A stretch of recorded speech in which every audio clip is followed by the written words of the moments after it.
Dialectical behavior therapy was created in the 1980s by Marsha Linehan in Seattle, Washington. Today, DBT is taught all over the world. We're two therapists who believe everyone can benefit from DBT skills.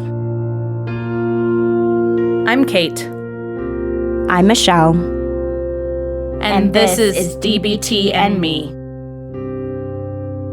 Hello, everyone. Hi, everybody. And welcome to Mega Q&A, the second. Dun, dun, dun. I don't know. Why is it threatening? Probably just because it's still daunting to I don't know. I've answered enough for 2 episodes at the same time, but somehow seeing them without a break makes it seem bigger, Michelle. It is bigger. It is mega. It's huge. It's mega. Anyway, before I get into some little bit of promotion, a couple of, what's the word I'm looking for? Disclosures? Not the one I'm wanting, but it'll be close enough from me. Is that I am been scooting along at a fine little panic attack for the past 45 minutes or so. So I am not immune from the human fact of the more frightened you are, the less intelligent you are. So if I'm a bit today, I apologize. Usually can be hard. Yes, having a meat suit is difficult. But often this is the sort of thing that helps it go away. So we'll see. The other bit of disclosure is that I am in my living room again. Probably that's already apparent, I'm guessing, from audio. Because of my knee surgery. And so I cannot take everything upstairs and do it. So that means there might be more sound. Wow. See? I was about to say sound noises, Michelle. As opposed to what other kind of noises, Kate? Anyway, sounds in the background. And it might be more echoey, so I apologize for that. All right, onto the wee bit of, why am I getting a Scottish brogue now? What is happening? Anyway. We just haven't recorded in a while, honestly, right? Because it's true. They heard us, they meaning all of you listening, right? All of you guys heard us last month in November, like you typically would have, but we recorded that November episode months actually before it was released. Like you and I haven't sat down in real time together to record for a while because in a hot minute. That's you had fair. your surgery and just other things going on. So the holidays, yada yada yeah, yada. it's a weird time. So we'll see how it goes. It is a today. weird time. But something that's an awesome form of weird is that Michelle and I and the podcast, if you haven't already heard, got selected to be the first to try out Guilford Press's affiliate code program, which makes me very excited. For those of you who do not already know this, Guilford Press is the place that puts out the DBT skills manual and handouts, the ones by Marsha herself. Now, I will admit that I was a bit guilty until we got this offer from them of not understanding just how much else they also publish, which is, for the record, a metric shit ton. Oh my golly, do they have a lot of titles, not just in DBT, but in psychology as a whole, and I'm sure in other points. Michelle, you were saying you found textbooks in there that you have still on your shelf today. Yep. Anyway, very excitingly, they have given us a link and a code that is good on the entirety of their catalog, which is awesome. So that link is www.guilford.com/dbtme, which will be in the show notes. And if you just want to enter in a code at checkout, that would just be all together DBTme. So DBTME. And yeah. Those of you who are in school, go look for your textbooks. Yeah, you get 15% off. It's a pretty good discount. Right. It is, right? That's not lacking in noticeability when applied to textbooks and how expensive those fuckers can get. So anyway, we're very excited about that and hope you guys get some good use out of it too. So onward, Michelle, into Mega Q&A 2. All right, our second one. So here's the first listener, what they wrote in. They said, total crisis point. Nobody wants me. Nobody listens to me.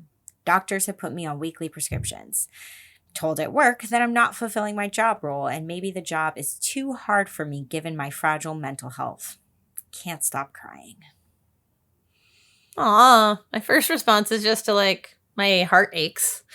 It sounds like this listener is in a particularly difficult and shitty spot in life, and I am sorry that they find themselves in that space. I find that for myself, dialectical thinking is both exceptionally difficult and also exceptionally helpful when I'm in places like this listener is describing. To really realize mainly that, I don't know, that things change, right? The dialectic of things are shitty now and they will improve in the future. And I can look back at the rest of my life and see that better, worse, better, worse, better, worse, better, worse, not at literal even cadences, but has been going on for the entirety of my life. And I use that to comfort myself about the fact that this shittiness isn't going to last forever either, right? So the dialectical thinking of, yep, it is shitty. We're not trying to invalidate the suck of the now, but also recognize that there is hope in the future. Other than dialectics, skill-wise, I would say, listener, you are smack dab in the middle of the kind of circumstances that distress tolerance skills were made for. From what you describe, I would lean into self-soothing and accepts myself, but that's because those are two of my favorite self-soothing skills. Two of my favorite, I've just lost it. I literally just distress tolerance. Thank you. Yes. Skills. Oh, there you go. Literally my next sentence is that said, pick the skills that work best for you. Anyway, we're getting there, Michelle. We'll get to the end today. Lastly, just a different kind of perspective that I wanted to offer. I am the employer of 2 employees who just this last month have left my employment in order to tend to their mental well-being. And so I wanted to offer a bit of a reframe, potentially, on what you're hearing from your work. I don't have, right, Michelle and I always say we're not flies on the wall. Maybe people are being dicks from what you said. That's absolutely potentially an option for the people who are saying that maybe they're being ableist assholes. That is a possibility. On the other hand, it is also a possibility that it wasn't a slight or a judgment at all, but is actually a comment being made out of concern. Or observation for how the job is impacting you while you're in this shit-tacular space. So, again, I wasn't there. Definitely don't want to be invalidating you if you were having... I'm shaking my head like people can see. Definitely don't want to be invalidating you if that, doesn't match with the experience that you're having, but just wanted to put that potential out there. I was very supportive of my employees taking that time to take care of themselves. Sometimes work and brain stuff are incredibly difficult to shove into the same space. So that's me. Mm-hmm. What about you, Michelle? Yeah. I mean, there's a lot, of course, that we don't know about our listeners when they write in. This listener is no exception. There's a lot that we don't know here. But what I could glean from what this listener wrote is that they're, definitely struggling with work.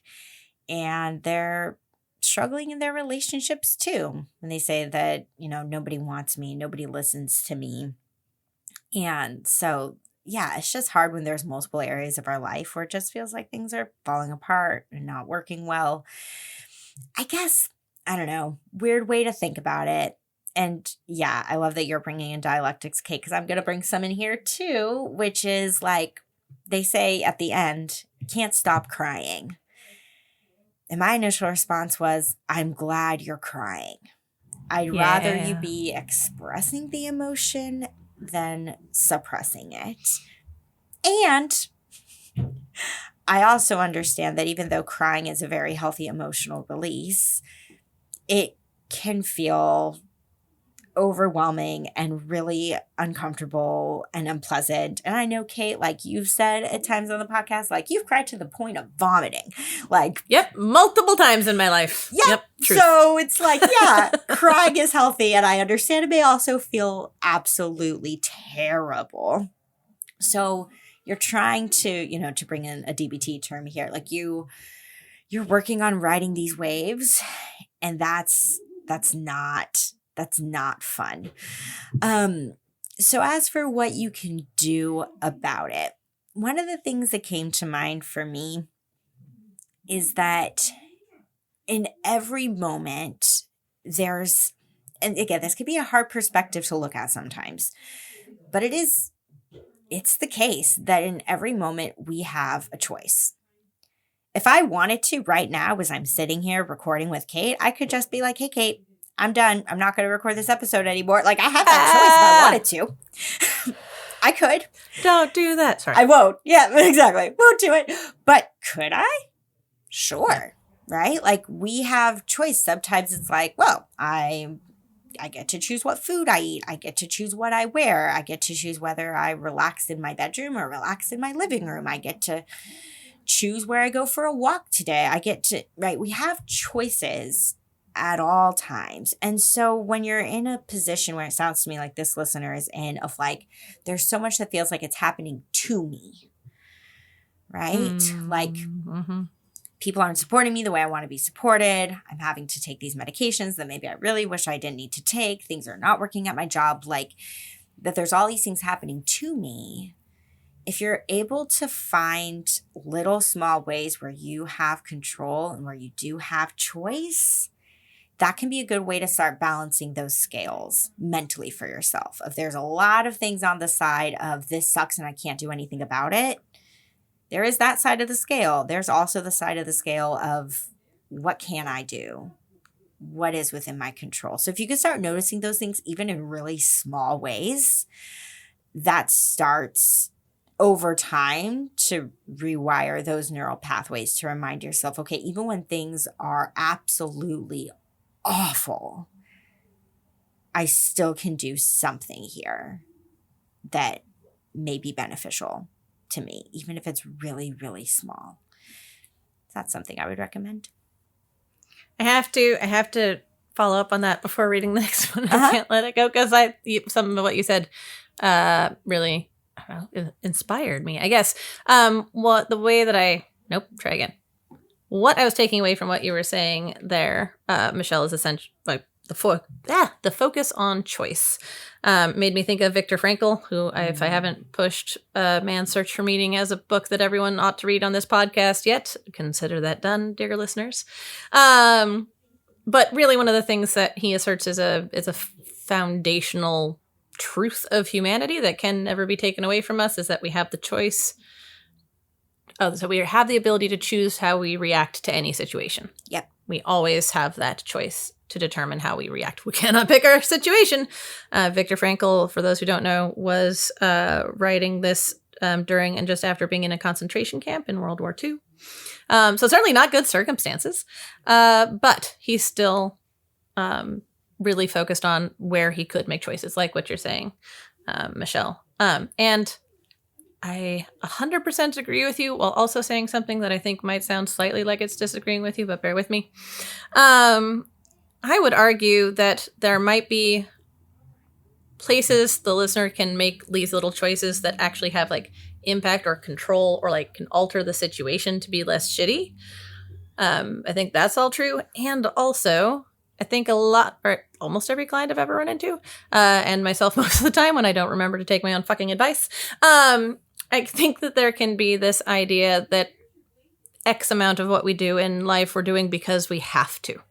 Mm-hmm. Right? Like, I'm just doing work because I have to pay the rent. I just took the dog for a walk because I have to. I just did the dishes because it had to be done.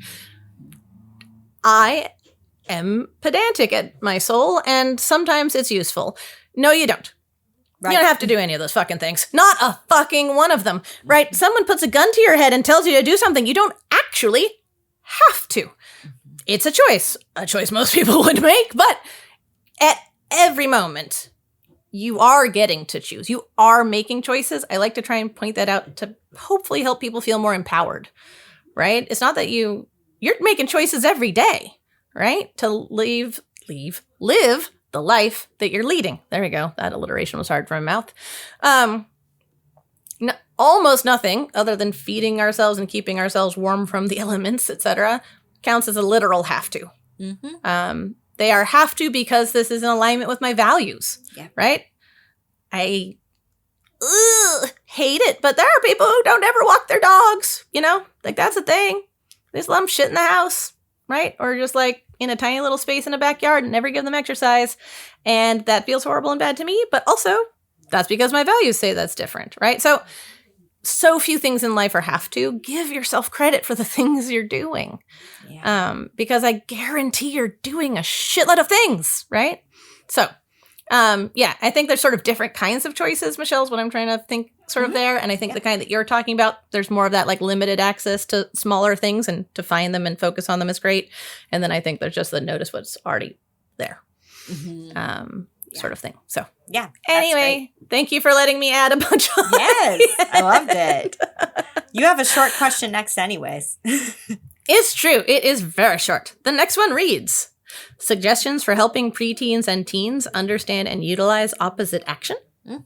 Yeah. I'll also say before I give my response, because I know it's probably going to be impossible to edit all of it out, my children downstairs are being exceptionally loud today. They are banging on things. I'm sure they're having a grand time, but I know the mic can probably pick it up. So there's that before I continue. There's that. The example that I like to give, because I think, this gets tricky with preteens and teens to talk about opposite action, because they can sometimes, I mean, this happens with adults too, but I think in particular with teens, it can just be interpreted as, so you're telling me to not feel what I'm feeling, or you're telling me that I can't express myself, or you're telling me to be fake, or all these things.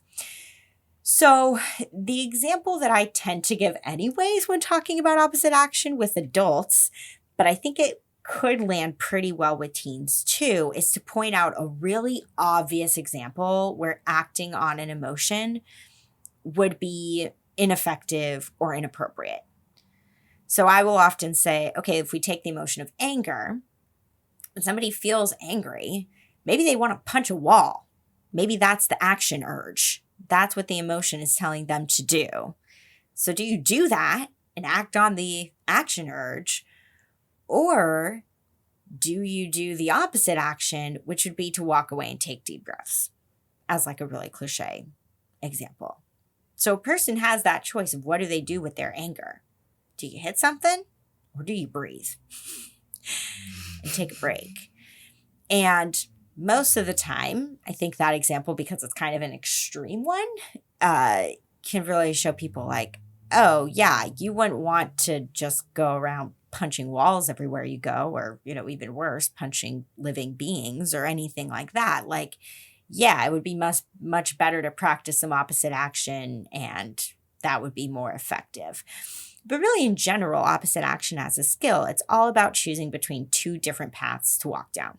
You get one path that's a skillful path, and one path that's maybe not so skillful. And it's just up to you which path you're going to walk down, right? It really is kind of, actually, I'm going to bring in another DBT thing. It really is choosing like between maybe willfulness and willingness. Which are you going to pick sometimes, right? Willfulness is that digging in our heels. No, I want what I want. I'm going to get what I want at all costs, kind of fuck everybody else. Like, I'm just going to do what I want. But willingness is sometimes going with like, yep, I'm going to keep an open mind to other possibilities, and I'm going to consider other aspects of the situation here. And opposite action really encourages that, I think. But it's important to let them know too that opposite action is not about changing your feeling. At least that's not what Kate and I believe about opposite action. The person who chooses to walk away instead of punching a wall, they probably still feel angry. That's okay. To really emphasize to the preteens and teens that you would be teaching this skill to, of like, it's not about not feeling what you're feeling. Your feelings are okay, right? In this example, the anger is not bad. The anger is not the problem. It's just what you do with it. So you can feel angry, you can feel sad, you can feel scared, you can feel all of those things. It's not telling you to not feel your feelings or that your feelings are bad, but it is about just really choosing mindfully what you are going to do with the feeling and how it's going to get expressed to other people. So hopefully that helps with how to talk about it a little bit. I like that.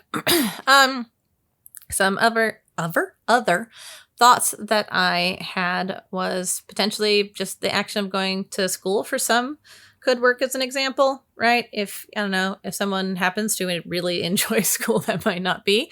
But if there's any sort of days where it's like, I don't want to go. Yep. But you still choose to go, right? That's a place where they may already be engaging in opposite action. I think sometimes a good way to help teach anybody in a skill, adult or youngin', is to point out when they're already doing it.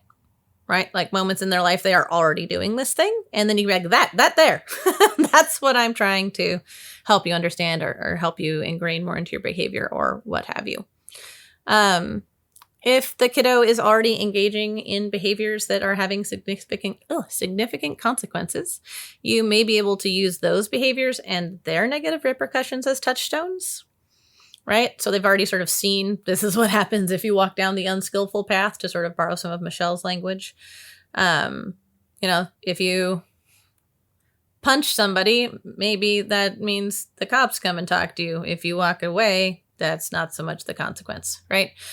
So sometimes the consequences they've already faced, I think, can help anybody, again, children or not, understand things.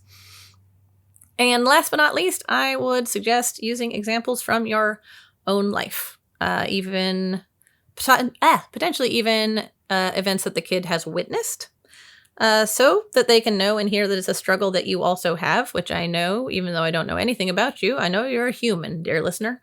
And since you are a human, either that, it's a very strange question to get from a bot. So assuming that you're human, that you struggle sometimes with things that could use opposite action. That's just true. And so seeing you both being open and vulnerable and modeling that it's a normal struggle to have and modeling the behavior can be a really powerful way to help a kid connect to a skill. I think parents are to children in some ways, bear with me till the end of this thought, like therapists are sometimes to clients, which is, I think they can assume we have our shit together. Not a good assumption. So I think humanizing yourself to the kiddo by showing that this is something that you see in yourself and that you're working on can really help them feel less like they're being talked down to and more like they're talking to someone or something closer to a peer, which I think can be really helpful in getting them to be willing to engage. Mm-hmm. Yeah. Gonna cough real quick. Okay. The next one here says, I do have a therapist, but for cost reasons, I'm only seeing him once every 3 weeks. And this question just came up in my self-work. I have OCD, mostly obsessions, and we are working on putting skills in place to deal with the obsessions. But my brain is resisting the skills and telling me that this time the obsession is the truth, so skills won't help. The obsessions are around my health and very unlikely health outcomes, but not totally impossible outcomes. How does one overcome those types of thoughts when there is a 1 in a million chance of it being true? But my brain believes that this is that time, so skills would be sticking my head in the sand and ignoring real danger. Hey, I love this one. Yeah, first I of like all, this one too. This was one of the ones that I looked at and was like, well, Michelle answered the question. What the fuck am I supposed to say? So just to put that into context. But something I didn't notice the first time around, so I'm glad that I'm taking a second pass at this, and so I don't have it in my notes, pardon me while I wing it, guys, is this time the obsession is the truth, so skills won't help. I just find myself curious about why. Why would skills not help if it were really the bad thing going on? Which I think is what Michelle's kind of going to discuss. Bleh. Anyway, which is to say, you're a wonderful and bright and wonderful human, and I admire greatly what your answers are, and I love how we work together and have the same brain. Well, and it's not fair when I get to the notes first a lot of the times for Q&As.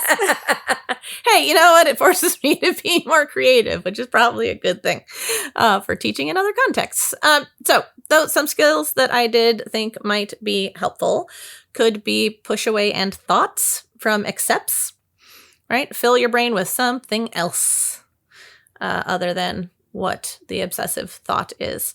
One of my favorite things for the thoughts bit from accepts is just thinking of 4-letter words that start with the letter L. There's like 298 of them or something in English. Anyway, you're not going to get to the end. It's a good thing to occupy your brain.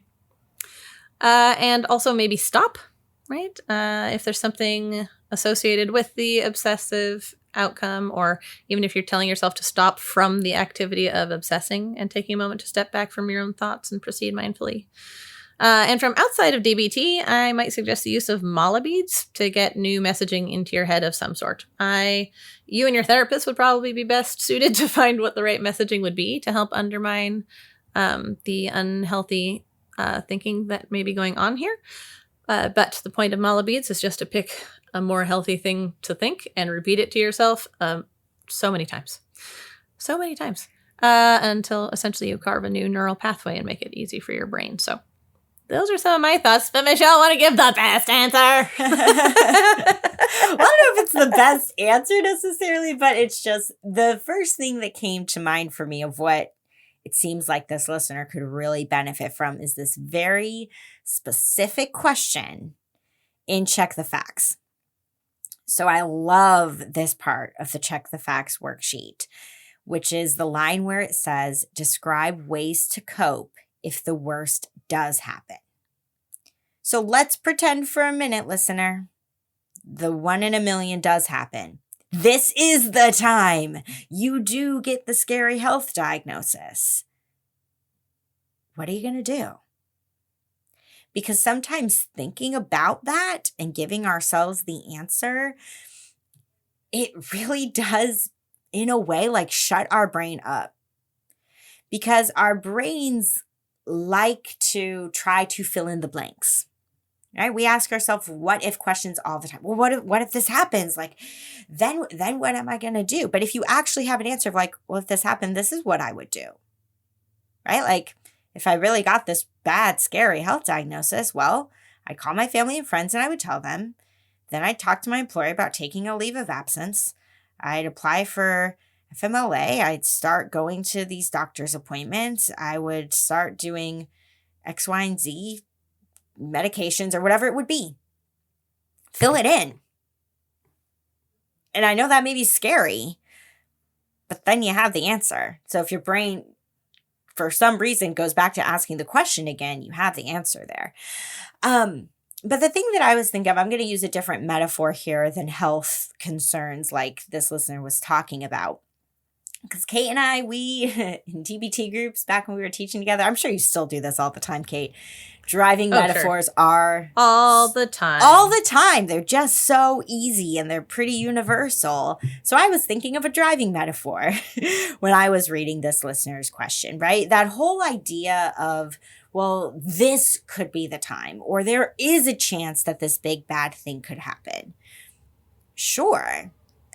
That is true every day of our lives, that big bad things could happen. And one of those big bad things could be getting in a car accident, because anytime that we get into a vehicle, whether we are the driver or someone else is the driver, it is a risk.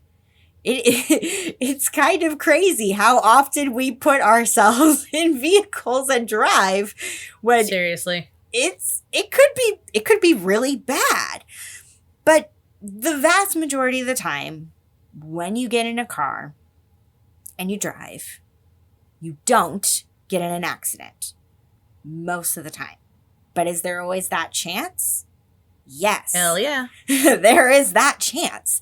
So you want to find this thinking, like this middle ground dialectical spot in your brain where you don't want to be on the end of, how would I put it? I don't know, ignorant? Of just being like, oh, I'm never going to get in a car accident. I'm fine. Nothing bad is going to happen here. That's not necessarily healthy. And it's not healthy either to be on the end of, oh my God, every time I get in a car, I'm gonna get in an accident this time. Today's the day. Today's the day I'm getting in an accident. Neither of those are healthy. So the middle ground place is to recognize that there is a chance. But again, that whole idea of what can I do? In this case of driving, you can do things that decrease the potential risk of getting in a car accident or having it be really devastating if you do, right? You can wear your seatbelt. You can drive the speed limit. You can give a lot of distance between you and the car in front of you. There are things that you can do so that if you get into a car accident, if it happens, you've done what you can to try to keep yourself as safe as possible and not have it be as bad as it could be, and to hopefully decrease the likelihood of it happening in the first place.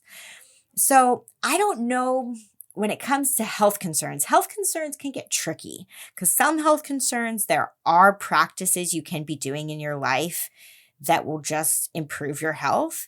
Sometimes there are some health concerns that you can't do shit about. Like, they're going to happen or they're not, and it's like truly outside of your control. But feeling like you're in that middle ground place of like, yeah, I could get this diagnosis, but I also may not.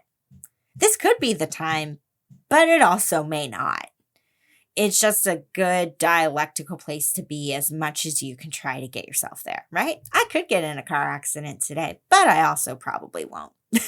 Like, it's unlikely, could happen. I'm going to do what I can to keep myself safe. And that's probably honestly mentally what we're doing every time we get in a vehicle, because we still get in the vehicle and we still drive.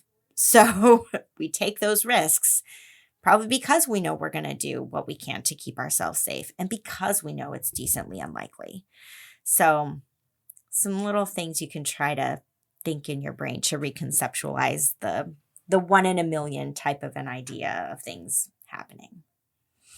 You keep saying stuff, Michelle, that I'm like, yes, when you're saying it, and then feel the need to add on. So apologize. Here it comes again. That's okay. I like it. But no, I just love how you're talking about like answer the what if, because this is advice I give clients all the time, right? Like, why we stop at what if this? Well, okay, what if that? I like answering the what if, because that allows anxiety to serve its purpose. Mm-hmm. Right? Which is, it's meant to help us be prepared, right? That's why it plagues us with all these fucking what ifs, is so that we can go through the process of answering the what if and then have a sense of preparedness, or as well as prepared could be. So yay. I just wanted to say yay. I love that idea. And I don't know. Woohoo. That's all. Awesome. All right. Let's see here.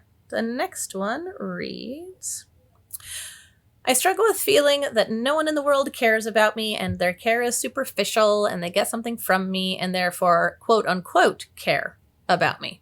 Like my therapist gets paid, my husband gets sex, or whatever.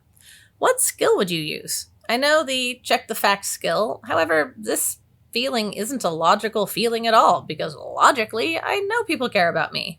It's more like a core feeling, and it's super strong and really overtakes me randomly, and I'll just tear up publicly. Embarrassing for me.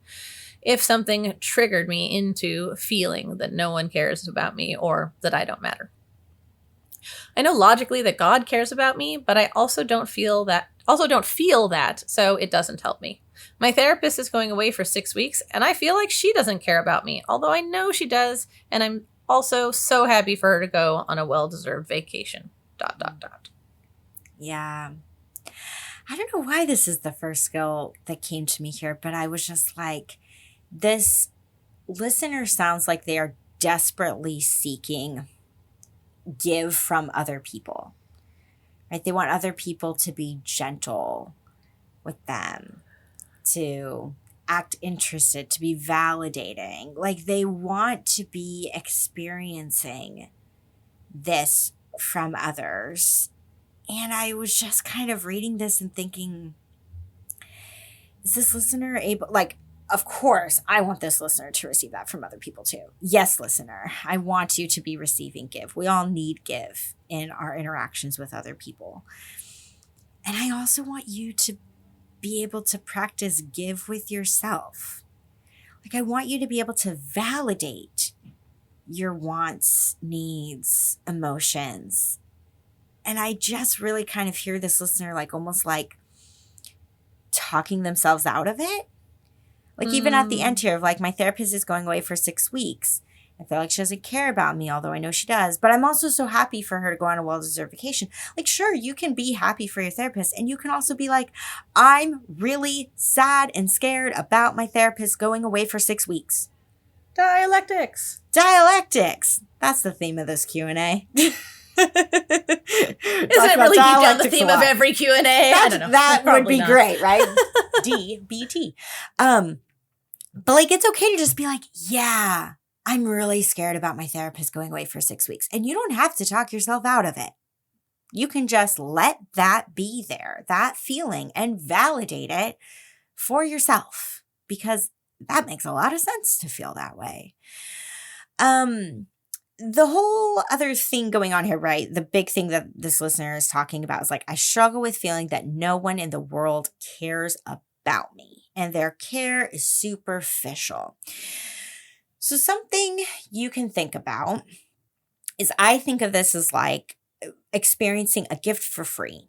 And you can experience a gift for free either from people you know or strangers. It can be big, it can be small. One of the biggest gifts for free that I ever got from somebody that I remember, I mean, this was, 15 almost years ago now. I didn't have a car at the time and I needed to get to a job interview. And it was going to be really, like, it was going to be far away. This was before Uber. I was going to be taking a taxi for like an hour. And I just mentioned this to one of my coworkers just in passing. She's like, oh, what are you doing today? And I was like, oh, I'm going to this interview. Like, I got to catch my taxi and this is when I'm getting there and stuff. And she just out of nowhere said, I can drive you. And I didn't even know her that well. And she did.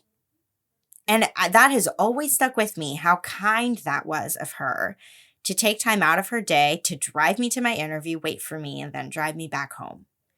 I don't know what she got out of that.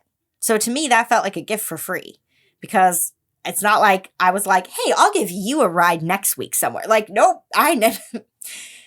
She didn't get anything back, right? I think about like when people drop things and a stranger bends down and picks it up and hands it to you, the thing that you dropped. They're not getting anything out of that, right? Like, that's just them being a decent, kind human being. So you've probably had examples like this, and they may be hard to think about, but you can start looking for them. Start being on the lookout for things that may happen in your life where somebody just does something kind for you and they're not doing it with any expectation of you giving anything back. So think about those things. If it helps, you may even want to write them down. And then you have a list to look back at on these days when you're like, I just feel like nobody cares about me, or people are only being kind to me because they want to get something back from me. Look back at your list of like free gifts that you've received. You can also think too about times where you've given other people free gifts, because it's a flow. Right? Like, we both receive free gifts, but we also give them, even if we don't think anything of it, right? You probably don't think anything of it when you're at the grocery store and you hold the door for somebody to walk in behind you. You probably don't think about that, but that's you giving away a free gift. Like, that doesn't do anything for you. So start accumulating those things, thinking about past experiences, being on the lookout for ones to come, and just noticing how this happens maybe more than you might think. That's how I would recommend. I feel like I'm doing your superpower back on you, Michelle. But while you were talking, I just kept hearing about the end there that you're just talking about the contributes bit of accept. Wow. Didn't even think about it that way. You are totally right. That is exactly what I'm talking about. There's the DBT skill in there. Yep, there it is. It was staring at you all along. Yes, it was. Good call on that anyway, sorry, that just cracked me up as I was listening to you. I'm like, there's a name for that one, Michelle. There's a name. That's okay. I spend half of what I'm trying to say tripping over my words today, so we're all good. That being said, my first response back to this listener is just to say hello. From someone else who spent a lot of time in feelings that at least to me from this brief glimpse into your head and your world look somewhat like the ones that you describe. I am always sad when I hear about anybody that is struggling with that same, I think you use the word like a core issue. Yeah, I think sometimes of it like as a baseline, a lack of maybe faith in your own goodness, or not desirability in a like sexual way, but just like, would you be worthy or desirable as a friend, right? Innate value, perhaps, is another way of thinking of it. That is a hard row to hoe, to spend a lot of time in the space of fundamentally disbelieving that you are good, worthy, fill in the blank here with the word that fits best for you. It looks to me from what you wrote that you are pretty aware that you're having different emotional and logical reactions to the situation, which says to me that this would be a good opportunity to lean into your wise mind. Oh, there you go. There's the thing I forgot. When folks who have that sort of core disbelief in yourself, I would invite you totally outside of the realm of DBT to think back in your life and try and figure out whose gift that is. Because, yeah, people do not come into the world feeling that way about themselves. Little children are the most beautiful, little full of themselves creatures God has ever seen. They think they are the best thing to walk God's green earth, and boy, howdy, aren't they right? Right? That's how we come into the world, is absolutely assured of our awesomeness. So someone has to fuck that up. And usually someone has to fuck that up pretty young for it to still be dogging us this late in life. Before age 3. Like a lot of times before we have conscious memories, it gets fucked up, which is terrible. It is. It's incredibly terrible and sad to think about children getting taught to dislike themselves. But children can't decide what they believe. They don't have that capability yet. So if the person raising them is telling them they suck, then they're just going to take that as fact. Because they have to. That's where they are developmentally. So try and give yourself heaps of grace for that division between your felt experience and your logical experience. The fact that your logical experience is where it is says you fucking know, right? Like you've got it down. You just haven't been able to, yoink your emotions up to catch up, and that's because it's been there so fucking long, right? Again, this is like a childhood wound. So try and give yourself grace for that gap, and know that it can get smaller, will get smaller if you keep doing the work you described doing. So, sorry, back to the thing I was actually saying. The DBT skill of wise mind. Right. I was wondering some things you might be able to ask yourself are like, how can you experience and be kind to your feelings without allowing them to control your behavior? How can you recognize the validity of your logical thoughts without dismissing your emotional experience? Right. One of the ways, the shortcuts that I like for wise mind is to ask yourself, am I honoring my whole self in whatever I'm doing here? And I know traditionally wise mind is more of a making a decision kind of thing, but I also believe touchstoning into wise mind, finding time there, can help you. I don't know. I'm going to pull it out of my own experience and hopefully it aligns somewhat like yours. For me, this would look something like, yep, I both know from my own therapy and being a therapist that this belief is nonsense poppycock given to me by my mother, and also validate that it makes perfect sense that I have those issues and that I'm still struggling with them. Because you were given them by your mother. Because I was given them by my mother at an incredibly young age, right? And so I can be tender with those emotions without letting them drive the bus, right? I mean, like, it makes sense that I feel this way, and also behaving in alignment with this is not helpful. Hi, opposite action. Anyway, yeah, I just wanted to say that wise mind can be a place where you help synthesize what's coming from both of those places, even when there's a really big gap in between where they're standing. So, I think that's me. Great. This one says, one query I have is regarding the whole no is a complete answer. I might be reading too much into it, but there seems to me to be value in clarifying statements. Like if someone asks if I want to go to a concert and I say no, they might just not invite me again because they think I don't want to go to concerts, when actually it's the date or the other people invited or the particular band I don't want to see. And I would definitely go to other concerts. Saying, no, I'm busy Wednesday seems like it'd be more beneficial in the long run than just no. Also, could you do a podcast on navigating clashing boundaries? I know people who kind of treat it like the first person to announce their boundary wins and anyone who can't comply is being mean. But sometimes you might have someone whose boundary is no loud noises around me, but another person's boundary is no one can tell me to stop stimming when I'm relaxing. Both boundaries are valid, and the other person isn't being mean by not being able to meet that first boundary. They just might have to compromise or not hang out socially. I really love this question. Mm-hmm. So it was one that I was a little bit sadder about that you give the best answer. So Michelle gives the best answer here too. So knowing that you'll hear that next, I'll add some stuff through a DBT lens, which is the idea of, are you practicing / would it be more appropriate for you to be practicing give or fast in the moment that you're saying this no?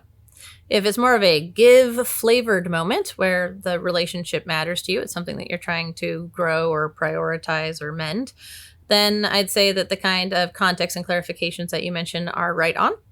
If it's more of a fast type of situation, where you're sticking to your values, where something might feel like it's pressing against them, explanation of any kind might not be needed or appropriate. As for the clashing boundaries bit, that's definitely an idea for us to consider for a topic. Briefly, I would say that it is up to every individual to assert and maintain their own boundaries, even if they get to them second or third or 15th. Though, also, I don't have this in my notes, but total validation of that experience. I have seen Boundary Olympics many times. So that definitely is a thing that I have seen happen in groups. So absolutely valid concern and interest, listener. The social atmosphere that you're in may, and like I said, I've certainly seen this, want to treat the second or third person's boundaries as lesser, but that's not actually their choice to make. The person, in this case you, get to decide what you will sit with and what you won't. Right? So they get to decide their behavior, but you're the only one who gets to decide how you're responding to that. If people aren't respecting your boundaries, you get to respond with that however feels appropriate to your values, right? And that's not up to the group. That's just up to the individual. It's both a terrible burden and a glorious right. So anyway, I love Michelle's ideas. So at this point, I will leave that for her to say. Okay. I like that this listener is asking for clarification around the idea of no is a complete sentence, because I can pretty much guarantee this listener is probably not alone in how they interpreted it, which is like, no, really, is that what I'm supposed to do? Is just say no and nothing else? That doesn't feel right. I know other people have probably had that same question, so this is really great. So yeah, we'll clarify and explain it a little more. Basically, the idea behind no is a complete sentence is that you don't have to justify or explain your no answer to someone else if you don't want to. You always get a choice in what you choose to communicate and how much with another person. So what this listener was describing was a situation where they're like, I want to explain why I'm saying no, like to a concert. I want to basically be able to say something like, oh my gosh, I'd love to go, but no, I can't go because it's on Wednesday. But hey, if there's a concert on Friday in the future, please let me know. That would work a lot better for my schedule. That's what this listener is basically saying. Adding that context can be really helpful. And like Kate was saying, I really like what you brought in, Kate, of like, if it is it more of a give situation or more of a fast situation, because what the listener was describing was definitely more of like a give situation. Yeah. So yeah, it's great to tell people, oh no, I can't go to a concert because it's on Wednesday, but please keep me in mind for the future, rather than just saying, no, can't go. They're going to be like, okay. Okay. So yes, that can be helpful, but no is a complete sentence is this reminder that it is very optional. And I think that the idea of less is more can be, well, not even less is more. That's a, weird anecdote, but just the idea of not giving as much explanation can be helpful when you're dealing with somebody who may be pushing your boundaries, right? The boss that's always wanting you to work overtime, where it would be more fast, like Kate was saying, for how you want it to feel. Eventually you can just say, no, I'm not going to work overtime tonight. And you don't have to say, no, I'm not going to work overtime because, my kid's sick, or I have this event to go to, or I have blah, blah, blah. No, you, if you want to give that, you can, but you certainly don't need to. I also like the idea, and the listener was really speaking to this anyway, so I just want to highlight it to be like, look at you, listener, right? Which is that what they were really getting at is this idea that I'm a big fan of, and I recommend to my clients all the time, of no to this and yes to that. It's a great parenting strategy with kids as well, to be like, no, you cannot, I don't know. My son loves his Elsa dress and wants to wear it everywhere. I love his Elsa dress too, but I don't want him to wear it. Occasionally a thing must be washed. Yeah, exactly. I'm just like, please not to the park, right? Like, it's going to get super muddy. It's going to get ruined, So I'm a big fan of being like, I don't know, like, no, you can't wear your Elsa dress to the park, but you can wear it up until we leave. So you can wear it right now until we get ready to go to the park, right? So finding something to say yes to. Or if you have a friend that's like, hey, I don't know, want to go to dinner tomorrow, to be able to be like, no, I can't go to dinner tomorrow, but I could go next week, right? So like finding something to say yes to can be really great for, again, like give situations where you're wanting to keep a relationship strong. And it can be helpful, I think, to you and the other person to be very clear about what you are and are not okay with. This can work well with setting physical boundaries with people of like, yeah, I'm okay with, I don't know, high fives, but hugs feel a little uncomfortable to me, or whatever it is. That could be great boundary setting.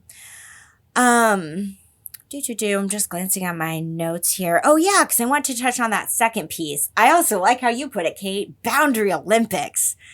Yeah. That's great. I'm going to use that because I have clients who explain situations like this all the time where they're like, well, so-and-so in my life told me that they're not okay with blank, but then I'm not okay with blank. And then it's kind of like, yeah, who's going to quote unquote win? Yep. Especially if this is an important relationship in your life with boundaries and you have a need and the other person has a need, because guess what? We all have needs. Humans every have moment needs. of every single day. We all have needs. So is there a way for both people to get their needs met? How can it be coming from a place of unity and joining and saying, my need is important and your need is important too? Both of our needs matter. It's not that one person's need needs to take priority over the other. So how do we get creative here? I'm just thinking about the example the listener gave, right? One person says, I don't want loud noises around me, but one person needs to stim, and their stimming might involve making sounds because a lot of stimming does involve that. Could it be a situation where like, hey, if I need to stim for a little bit, I'm going to walk into, I'll go in another room and I'll do what I need to do to meet my sensory needs there before I may come back? Or could the other person say, hey, if I notice you starting to stim, I might put on headphones and listen to music for a little while. Like, could you come up with something creative? Because if you're coming from that place, that is going to just strengthen your relationship and get both your needs met. And sometimes that may feel really, really hard. Sometimes the two needs may be like pretty opposing, but really try to get creative and see what can happen. Or, you can also take turns sometimes, right? Where it's like, hey, today is your day to get your needs met.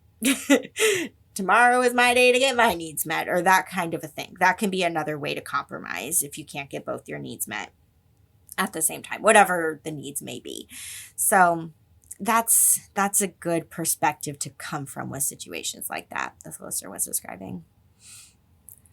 I like that a lot, Michelle. It made me think of a friend of mine who for a while was in a partnership where one half was an incredibly introverted introvert face. And the other person was someone who jokingly, we said they had a minimum required number of words they had to say in a day. And if they didn't meet that, boy, did they have to talk at bedtime. Like, it was just a very outgoing, very extroverted kind of person, like just totally opposites in this position. So they worked it out where, I can't remember the exact number of days, but it was like 4 weeks a day. Yep, that's a good sentence there, Kate. 4 days a week, they would be together so that she could, physically in the same place, so she could feel connected and get those needs met. And then the other 3 days a week, I think that might have been it. Then the 3 days a week he would get alone time, and then the next week it would be 4 days alone time, 3 days together, and flip flop. I think it was something like that. So very much the taking turns bit that you were just describing. So that was just like, yeah, that can look good. Mm-hmm. Yeah. All right. This one's a little bit longer. Not too bad. It says, hello, Kate and Michelle. I just started listening to your DBT podcast and want to thank you so much. I was placed in a DBT program 10 years ago after years of unsuccessful CBT, which completely changed my life. It inspired me to become a therapist, which I'm pursuing now.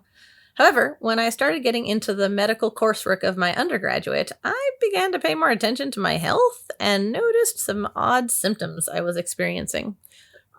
After being referred to an allergist, I've been diagnosed with allergic contact dermatitis due to fragrance and nickel allergies, dermatographia, which is skin writing, and chronic spontaneous urticaria, which the allergist isn't sure if it's being set off by heat, sweat, sunlight, potentially even some foods.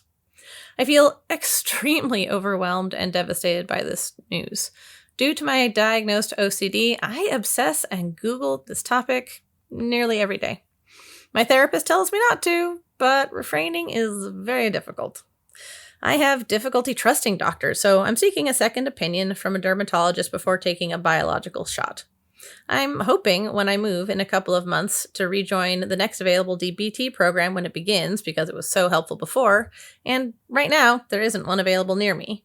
I have the workbook, and I'm seeking any advice on skills to use for managing this anxiety during such a scary time. Yeah. This listener reminds me of the one just a few questions ago, right? Of like when you're dealing with health stuff, it's really difficult. And this listener has these diagnoses. Like, it's being confirmed through testing that these are things that this listener is really struggling with.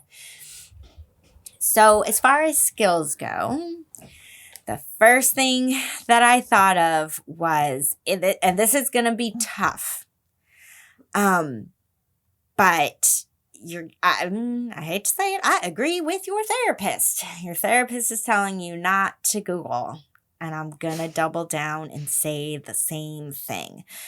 And the reason why is because my hunch would be that Googling your diagnoses and symptoms, especially, you're saying you're Googling daily, that's crossed the threshold into being an ineffective behavior, right? It's one thing when we use Google the way it's meant to be used, which is we quickly look something up, we see our answer, and then we're like, okay, now I know. And then we put it away. It's another thing when it starts to really build up fear within us.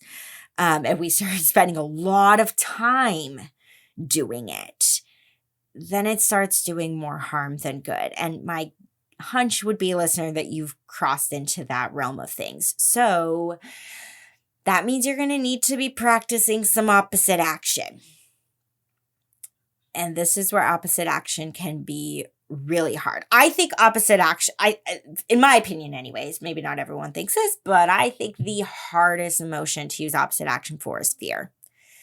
And this listener's I agree. dealing with a lot of fear about what this means for their health. So it is really tough. And so you're going to need some other skills to help you out with practicing opposite action. And I was thinking, namely, you're going to really need to rely on accepts.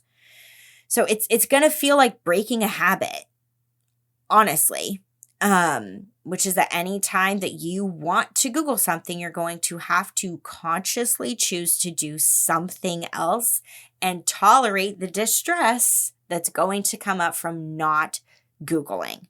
Because that's how you've been kind of soothing yourself, but it's become this trap where it's, again, actually like hiding the fear. So then you feel pretty stuck. But what can help you to bring in another skill is to use accepts. Anytime you want to Google, have something that you do from accepts. I don't care what you pick out of the letters. It might be pretty helpful in advance to write down. We talk about sometimes like a menu. Write down some ideas for yourself with each of the letters, right? Like for the E with emotions, if you have, say, I don't know, a couple YouTube videos that you really like to watch that, are pretty distracting for you, either because they just make you smile and laugh, or they just really get your brain thinking about something totally different, you need to know those YouTube videos in advance, right? Like, have them right there, easy to access, to pull up. For sensations, if you can have some things on hand for that, to really be prepared. Because if in the moment you're like, oh, I really want to Google so badly. Wait, nope, not going to Google. Okay, do something from accepts. That's what I should be doing. Wait, what's that second C stand for again? I don't remember. Okay, I should be doing push away. How would I do? Like, don't try to be figuring it out in the moment. Have it figured out in advance. Save yourself that trouble so they could just go, oh yeah, I know what my options are here. Let me just quickly pick something. The other thing that I think feels really important to name that you might have overlooked or that you don't think about too much is I think you actually have a lot to feel proud of here with yourself. Like, you have gone through allergy testing is not fun, by the way. My daughter went through it to see if she actually had an allergy to amoxicillin, and it was hours. It was like an hours long. It was terrible. Like, this is not fun, but you've done this. Like, you've gone through the testing. You have some degree of answers. You're seeking out a second opinion before just resorting to taking a shot. Like, you are being really conscientious about your health. You are being like well-informed. You have learned a lot. So I understand you, listener, may not feel like it's enough. You may feel like, I've got to find out more. I've got to learn more. But just pause maybe and notice what all you have already learned and how far you have come, and just feel proud of yourself for a minute. Because I could glean that just from the little bit that you wrote to us, is that like you've really been putting in, time to learn about this, and it shows. You're really thinking about your health, like in a good way. So that could be important to acknowledge. Awesome. Yes, I like all of that. I wanted to come at this also as someone with a lot of chronic, many unexplained health issues. So there were a couple of other skills that I wanted to add on top of the ones you said, Michelle. I think that radical acceptance is likely to be a big one. Living with chronic health issues doesn't mean you can't have a life worth living still, but there's somewhere between maybe and almost certainly will be a lot of restrictions to your activity or your world as a whole that you have to face. And that is hard as fuck. Radical acceptance makes it easier, though I will not claim that it makes it easy. So, that being said, easier is still better than not. Easier by a long shot. So, I would definitely encourage this listener to start thinking about how they might lean in towards radical acceptance. Sort of like, you may do it with accepts or other things, but you might try urge surfing as a way to combat the compulsive behaviors around Googling. Or entertainingly, because I almost never think of this one to say to people, as I was looking at my notes again, I realized that effective rethinking and paired relaxation might actually be really good for this one. I don't know exactly what the flavor of your thoughts are, listener, so I'm making this up. But if, for instance, it's something like, I can't stand it, I need to look up more information, right? I can't stand it. Instead, something like, this is really emotionally distressing no matter what I do. And I've learned as much as I reasonably can at this moment, right? Something like that. Something that is still honoring yourself and your experience, but isn't leading towards the behavior that you're trying to avoid. Yeah. Mm-hmm. All right. This one says, do you think it is possible to maintain a romantic relationship with someone that you disagree with on core beliefs? I'm struggling with black and white thinking about this. My boyfriend judges an entire group of people to be making a choice that I don't believe is a choice. I have an adult kiddo that fits in that group. My boyfriend agreed to treat my kiddo with respect, and has. However, there are people that are part of his political group on social media who make comments I struggle with. I've debated unfollowing, but there recently was an influencer that my boyfriend has strong objections to and is posting to rile people up. I really care about this guy, but when these things happen, it makes my heart hurt. Ouch. For that person. I realized that I started this as though someone already knows what you're going to say. But tiny preview of Michelle's answer. Only you can decide how impactful these differences of opinion are for you. Though when I say for you, I realize that I think of that as including for you, for your kid, and for the community of people that he and his political others are judging. While it is only my perspective, this is Kate talking, not necessarily DBT teacher talking. I would struggle to maintain a long-term. Okay, I say I would struggle. I don't think I could manage to maintain a long-term relationship with someone whose core beliefs differed so deeply from my own, especially if it were about an issue affecting a group of people represented in my family or my close community. I would suggest potentially working on some real intense wise mind on this one. Maybe even doing pros and cons for staying in this relationship. I thought might also be helpful. Mm-hmm. Thank you for mentioning skills. I'm looking at my answer and realizing I don't have any, which is fairly common. Par for the course. Forget to put in anything DBT. I like to, Kate, that you're just being really honest. That you're just like, probably wouldn't be for me if I were in your shoes, listener. And that, like, that's okay, right? It's okay for anything, honestly, to be a deal breaker. And that this would be for you. So I have some questions, I guess we could say, for this listener to consider.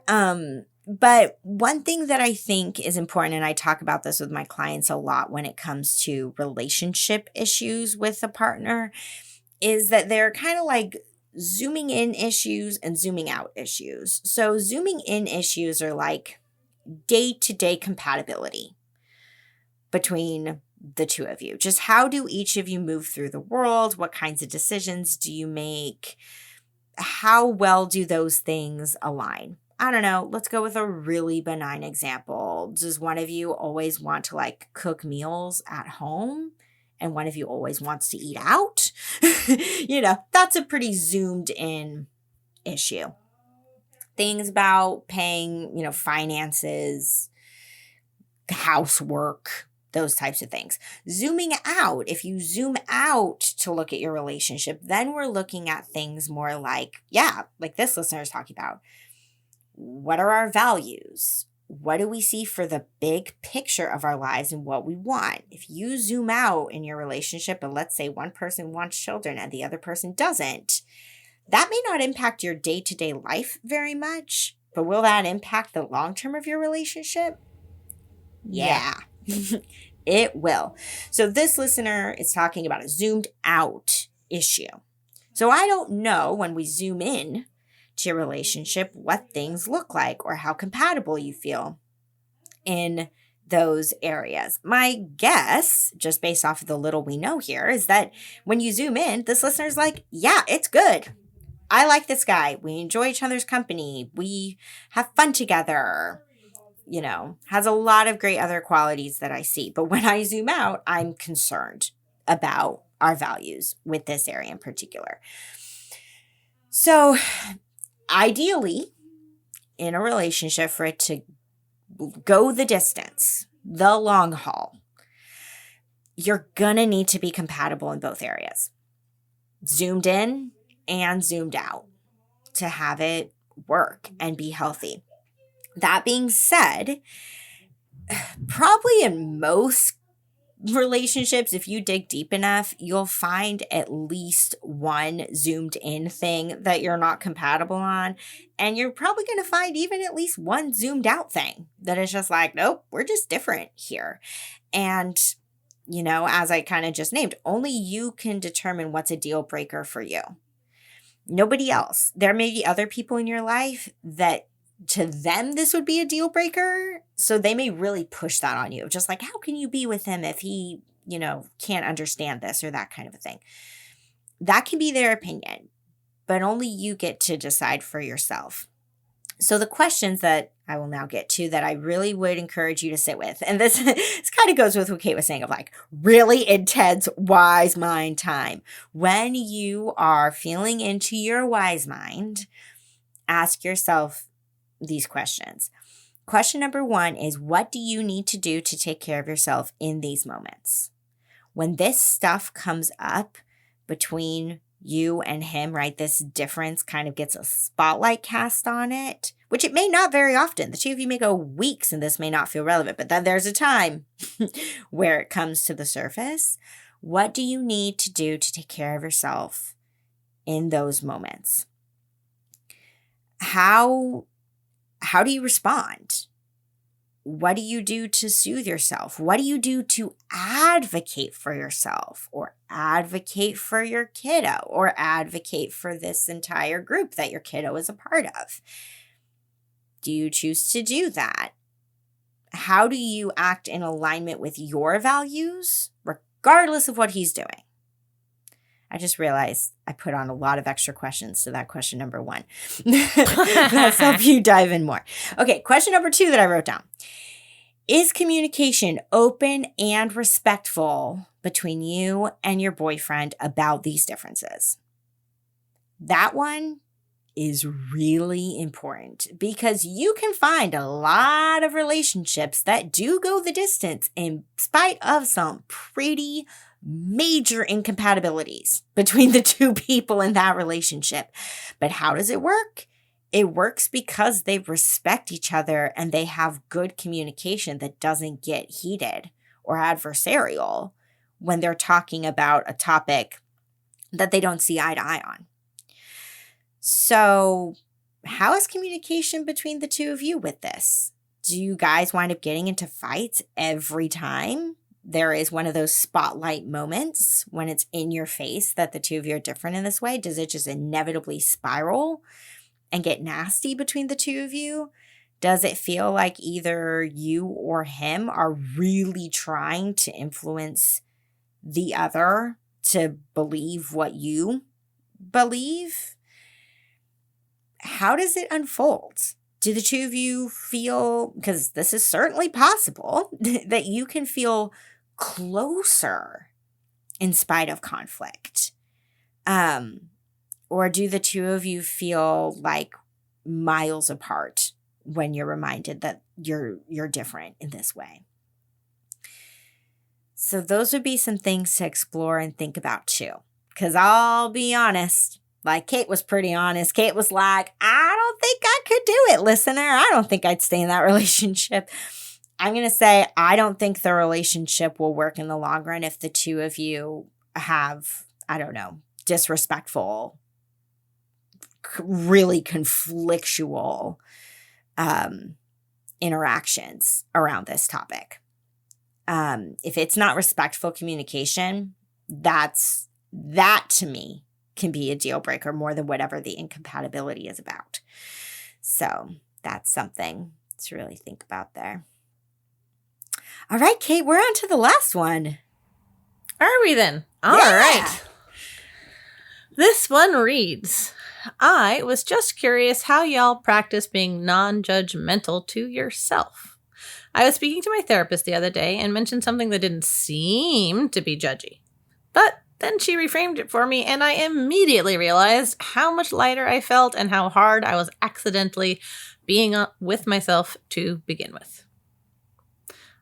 But if I'm being honest, it's such a constant state that I don't notice it until a mental health professional points out to me that I'm being really hard on myself. I guess what I'm asking is, what are the questions you ask yourself to reframe how you're thinking about yourself and your life? Yeah, this is a good one to end on.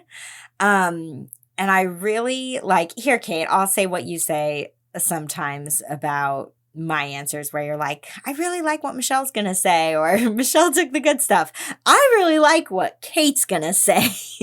Kate has a good strategy here for how to have it be that when you are having these thoughts, you can catch them. So that's a little sneak preview. But with what the listener asked here of what are the questions you ask yourself to reframe how you're thinking about yourself in your life? Nope, never mind. Let me rephrase that. How we say something matters. So rather than saying, I'm super pissed right now, okay, how could we rephrase that? Could we say, something in me feels angry? I notice feelings of anger arising within me, or when this person said blank, make it as factual as you can with what they actually said, then I started to feel pissed. Whatever it is. And I know some of those phrases sound like really nice and flowery, may not really capture like, no, but I'm really feeling it.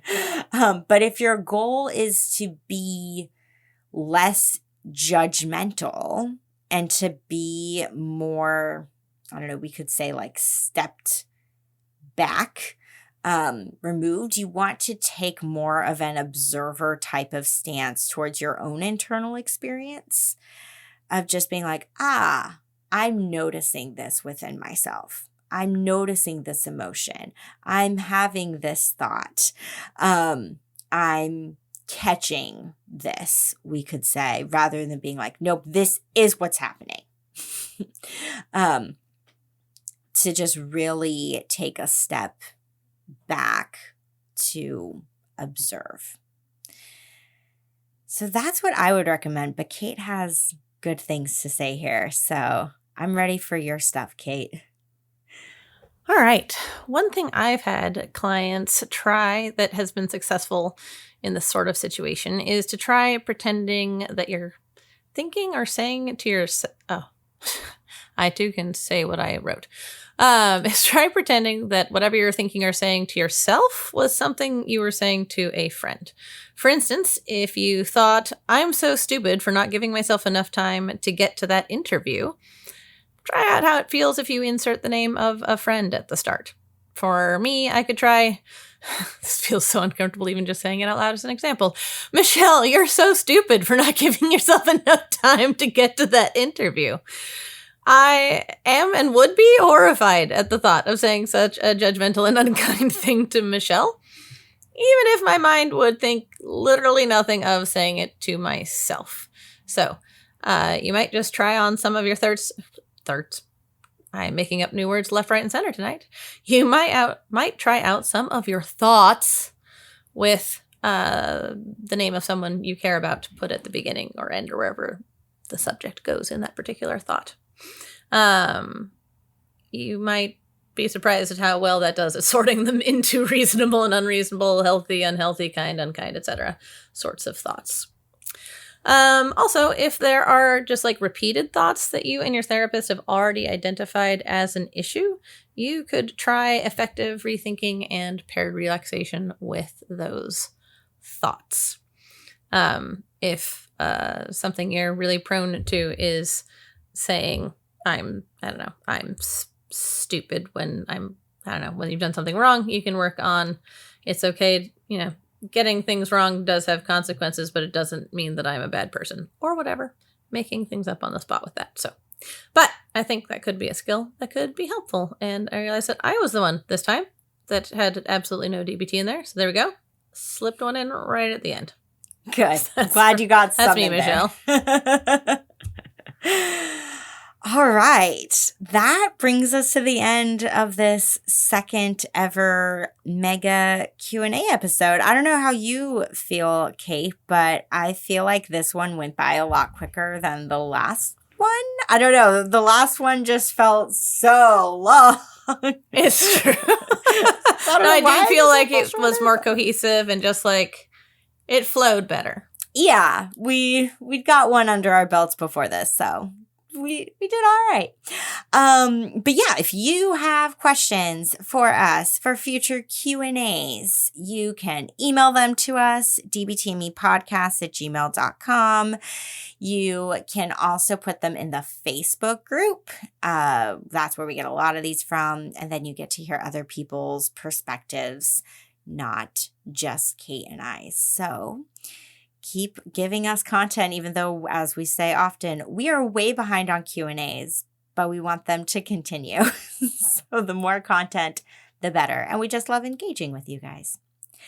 So thanks so much for being here, and we'll see you next month. Thanks, everyone. See you next time. To learn more about us and the DBT skills we're teaching each week, join our Facebook group. Simply log in to your Facebook profile and search for DBT and Me Podcast.